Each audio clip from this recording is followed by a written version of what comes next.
next day, just before tea time, came a tremendous ring on Bilbo's front doorbell. Good heavens! Gandalf! But it wasn't Gandalf at all. It was a dwarf with a blue beard tucked into a golden belt and very bright eyes under his dark green hood.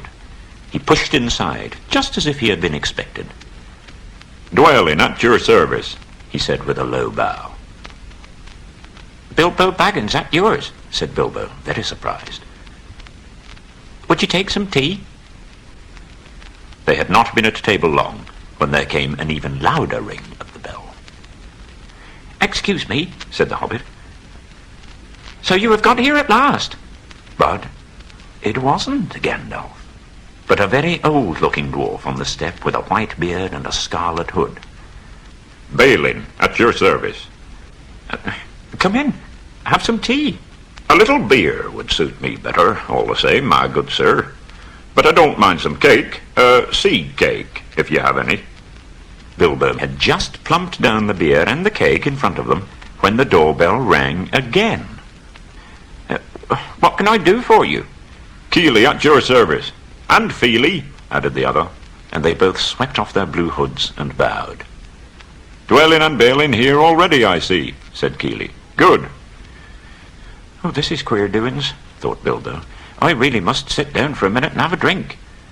He had only just had a sip in the corner while the four dwarfs sat round the table and talked about mines and gold and troubles with the goblins and the depredations of dragons, when his bell rang again.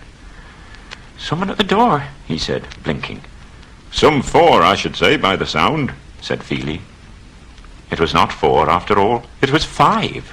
Dory, Nori, Ori, Owen, and Glowin. Some called for ale, and some for porter, and one for coffee, and all of them for cakes, when there came a loud knock. Bilbo rushed along the passage, very angry, bewildered, bewildered, pulled open the door with a jerk, and they fell in. More dwarves. 4 more. And there was Gandalf, behind, leaning on his staff and laughing. "Carefully, carefully. It is not like you, Bilbo, to keep friends waiting on the mat and then open the door like a popgun. Let me introduce Bifur, Bofur, Bombur, and especially Thorin." Thorin was an enormously important dwarf. In fact, no other than the great Thorin Oakenshield himself. "Now we are all here," said Gandalf. "Quite a merry gathering. I hope there is something left for the latecomers to eat and drink. A little red wine, I think, for me." "And for me," said Thorin. Confusticate and bother these dwarves, thought Bilbo. "I suppose you will all stay to supper," he said in his politest, unpressing tones. "Of course," said Thorin. "And after. We shan't get through the business till late, and we must have some music first." Thereupon the 12 dwarves, not Thorin, he was too important, and stayed talking to Gandalf, jumped to their feet and started to sing. "Chip the glasses and crack the plates, blunt the knives and bend the forks, that's what Bilbo Baggins hates. Smash the bottles and burn the corks.